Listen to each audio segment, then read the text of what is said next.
Mesdames, Messieurs, bonsoir. Il est 18h30 dans les studios de My Media Prime Television et c'est l'heure du Prime News. Nous ouvrons ce journal.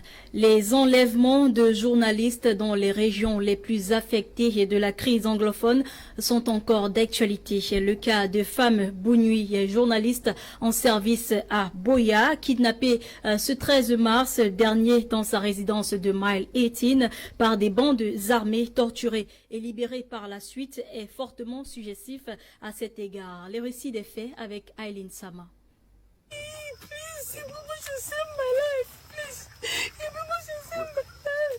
The female journalist of English Expression, Fame Mbonyi Ayise, has regained her freedom 2 days after being in captivity by unknown gunmen who kidnapped her Saturday evening in front of her home in Mile 18 Boya, chief town of the southwest region, demanding a ransom of 10 million francs CFA according to family sources. After her release, the mother of three reportedly visited the hospital on Monday and is said to be seriously traumatized by the incident. Journalism associations and syndicates, including the Cameroon Association of English-Speaking Journalists, CAMASEARCH, and the Cameroon Journalists Trade Union, better known by its French acronym SNJC, earlier condemned the arrest of Fame, calling for her immediate and unconditional release, reminding her abductors that journalism is not a crime, while reiterating that journalists are societal watchdogs and their activities are meant to build a safe and accountable community for all,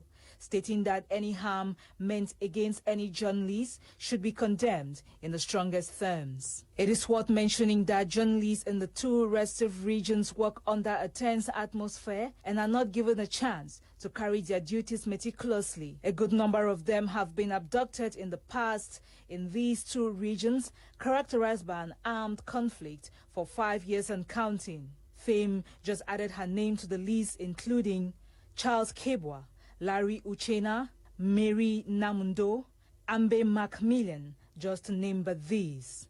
The Cameroon government is expected to step up the protection of journalists not only in the two restive regions, but across the national territory and beyond. Parlons de la délinquance juvénile qui prend des proportions assez inquiétantes dans les établissements du Cameroun. Un groupe d'élèves a été appréhendé une fois de plus par la police à Yaoundé ce week-end alors qu'ils se livraient à des rapports sexuels. C'est un reportage que nous propose Nora Kakebi.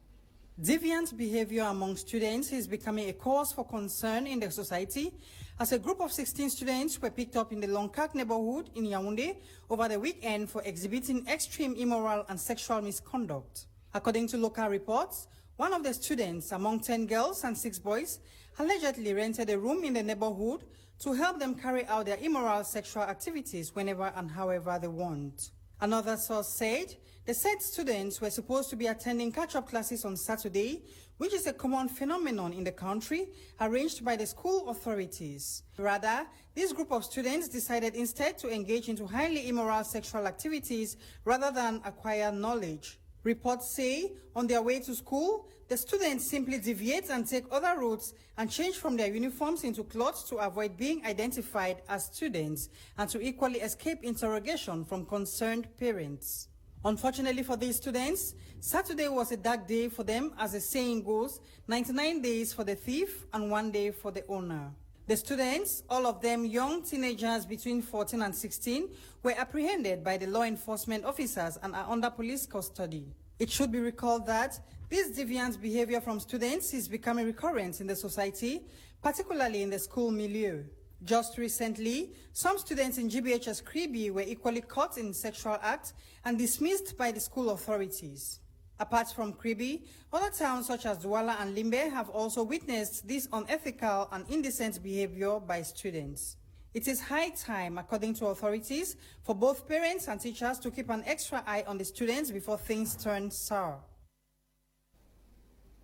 À présent, dans le nord-ouest, la commune de Bamenda 2e, dirigée par le maire Chenwi Peter et ses conseillers au cours du week-end, a entrepris une mission de désinfection massive des établissements scolaires situés dans cet arrondissement. Ceci en commençant par les établissements ou l'établissement PSS Mancon. La remise symbolique des équipements de prévention du Covid-19 a également marqué cette visite. C'est un reportage que nous propose Charles Kebois. As COVID-19 continued to search souls with the rapid increase in the spread of the pandemic in the Northwest, the Bamenda 2 Council, led by Mayor Chenwi Peter and councillors over the weekend, stepped up protection of pupils and students against the coronavirus pandemic in the Bamenda 2 municipality. Disinfecting the schools, the Mayor Chenwi Peter said, is putting in action government instruction.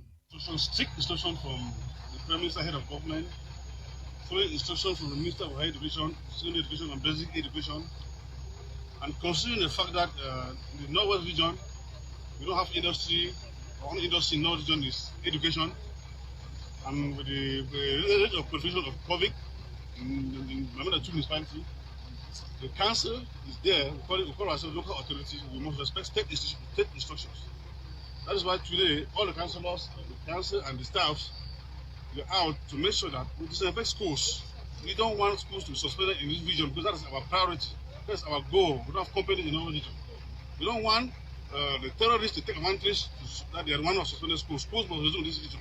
To launch the massive disinfection of schools Saturday, 13 March 2021, that began at PSS Mancon, GBHS Downtown Bamenda, Government Bilingual Primary School and Government Practicing School, Old Town Bamenda, the mayor and councillors also handed tap buckets, face masks and soap to the schools disinfected. A gesture the school authorities said disinfecting the schools will ensure they are not infected.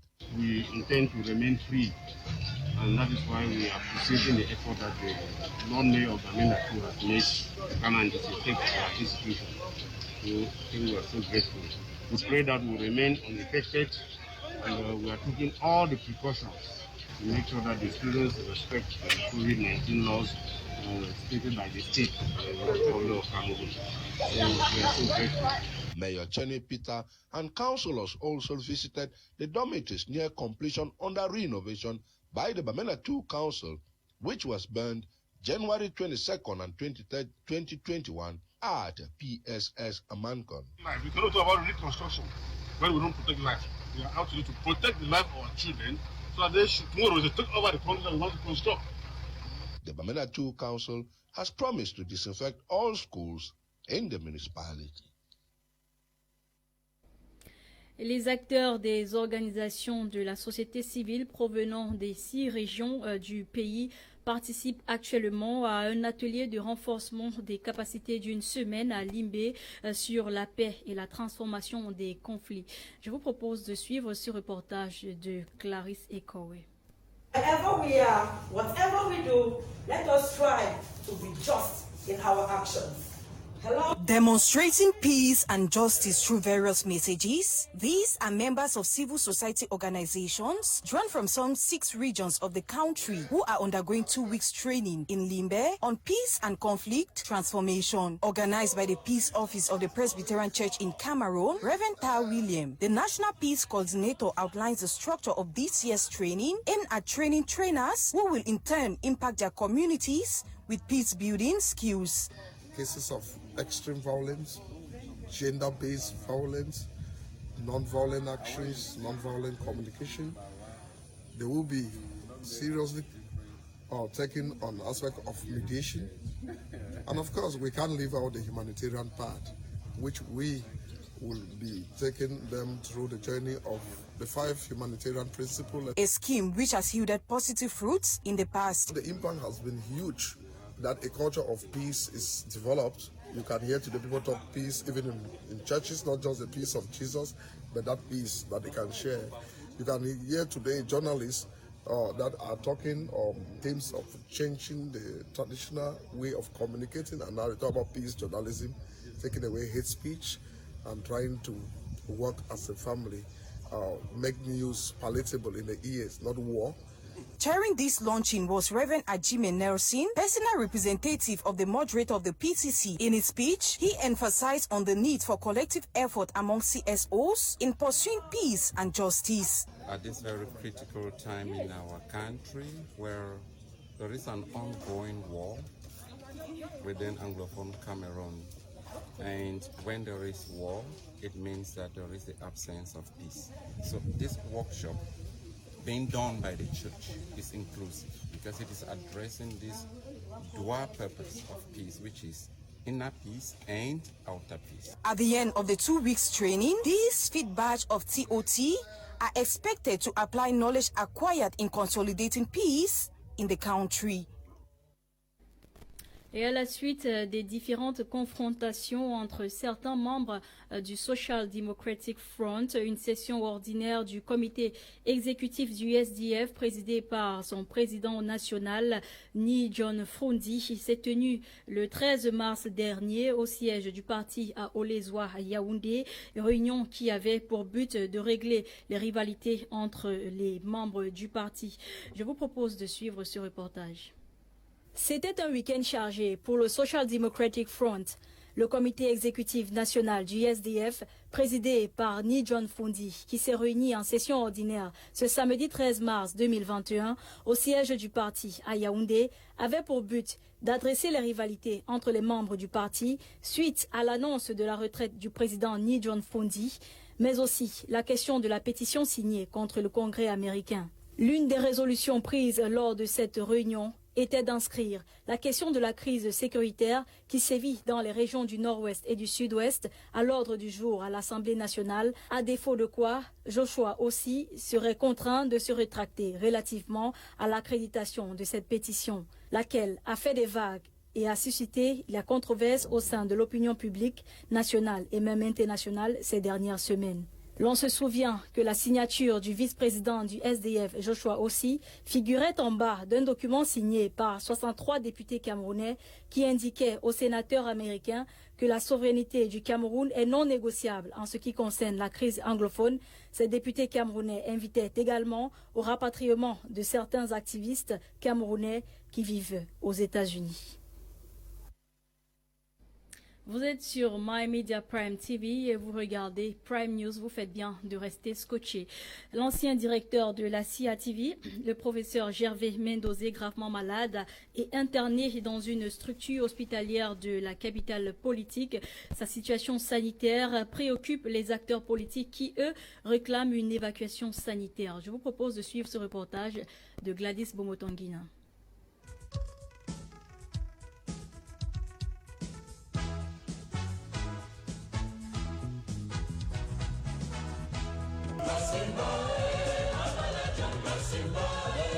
Né le 25 décembre 1944 et résident de la prison centrale de Yaoundé depuis 2014 pour détournement de fonds publics, l'ancien directeur de la CRTV, le professeur Gervais Mendozé, est actuellement dans un lit d'hôpital en conditions de santé déplorables. Ayant été au centre des débats dans la majorité des familles pendant ses fonctions à la CRTV, que ce soit au sujet des plaintes sur les images diffusées, que pour les coupures d'électricité et même parfois d'eau, et ceci bien que n'étant pas son domaine d'activité. Au-delà de sa carrière professionnelle plutôt réussie, le professeur Mendozé a toujours été un passionné de tout ce qui concerne la religion, mais plus encore de Marie, Mère de Dieu, ce qui lui a valu le sobriquet de mariologue. Bien qu'incarcéré, ce dernier a continué d'exercer sa dévotion.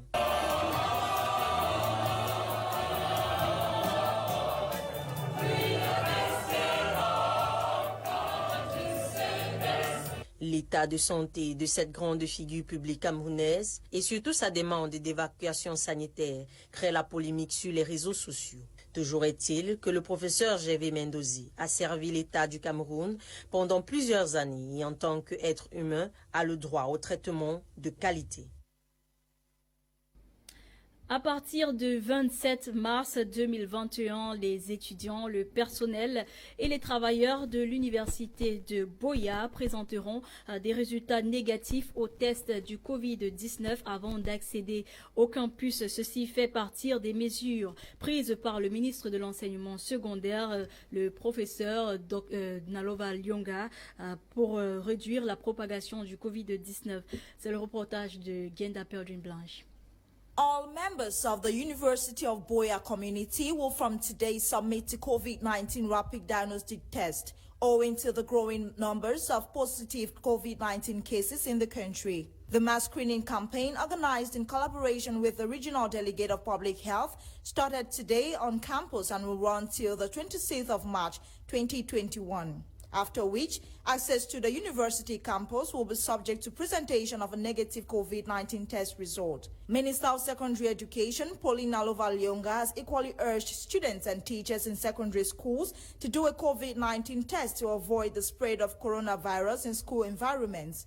She laid emphasis while launching the systematic COVID-19 testing in Yaoundé recently. Cameroon is battling the second phase of the coronavirus with over 4,000 positive cases, over 35,000 recoveries, 601 deaths according to updates. Health Minister Manauda Malachi and Prime Minister Joseph Jangote insist on the obligatory wearing of nose masks, strict respect of social distancing and sanitary measures, given that the pandemic still remains a challenge in the country, as mentioned by government spokesperson Rene Emmanuel Sadi during the just-ended ministerial meeting to evaluate the epidemiological state of the virus in Cameroon.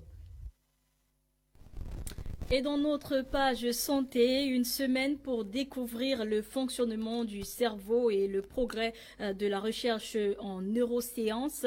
Chaque 15 au 19 mars, la semaine de sensibilisation au cerveau est une campagne mondiale qui vise à sensibiliser justement le public au progrès et aux avantages de la recherche sur le cerveau. Je vous propose d'écouter Bukingo Worthy.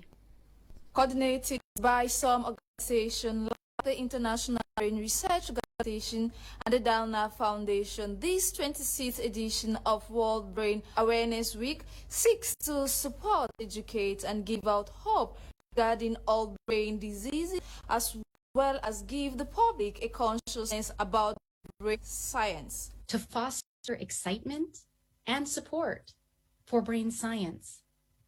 A public that is aware of neuroscience can better understand the critical role of brain research in helping people lead healthier lives and more productive lives. And the earlier that people discover that sense of wonder about brain science, the better.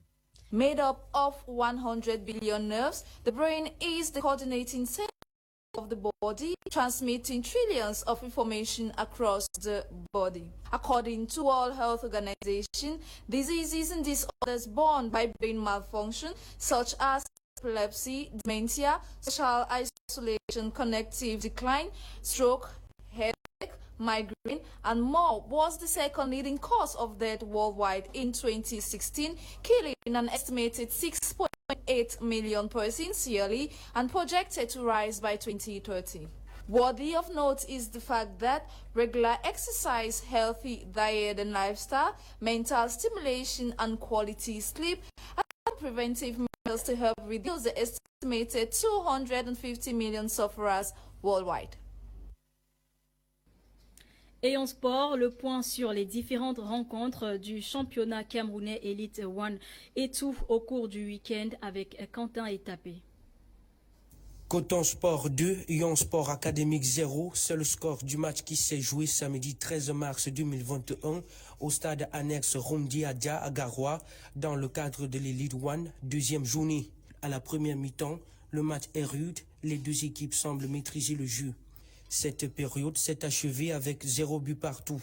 Du retour des vestiaires, Coton Sport de Garoua prend les commandes et marque 2 uniques buts de la rencontre.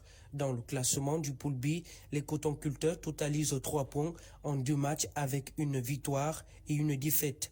APGS Académique, quant à lui, économise 3 points également, résultat de 3 buts à 2 en faveur d'APGS. Un but partout entre UMS et Colombe au stade de Bipanda. Même résultat entre PWD de Bamenda et Fortuna, Union et Fauveau. 0 buts à 1 en faveur d'Iding face à Bambuto Sportif de Bouddha. Même chose avec New Star devant Astre de Douala, Avion Dunkam 3, Dragon 0, Stade Renard 0, Diko FC 0. Parlant de Lilitou, Gaoundiri FC a battu Lyon Blessé 2 buts à 1. Racing FC 1 but à 0 devant AS Matelo de Douala, 0 but partout entre Dynamo FC et Renaissance. 2 buts partout entre Stade de Berthois et Unisport. Fauve Azur Elite 1 but, Léopard FC 0. And on to this information worthy of note, the registration into the Yaoundé-based information and communication technologies has effectively started. The registration process, which kicked off recently, is to run for a week, permitting students wishing to register and those who could not register online to suit the required documents. For more information, visit the website www.ictuniversity.edu.com.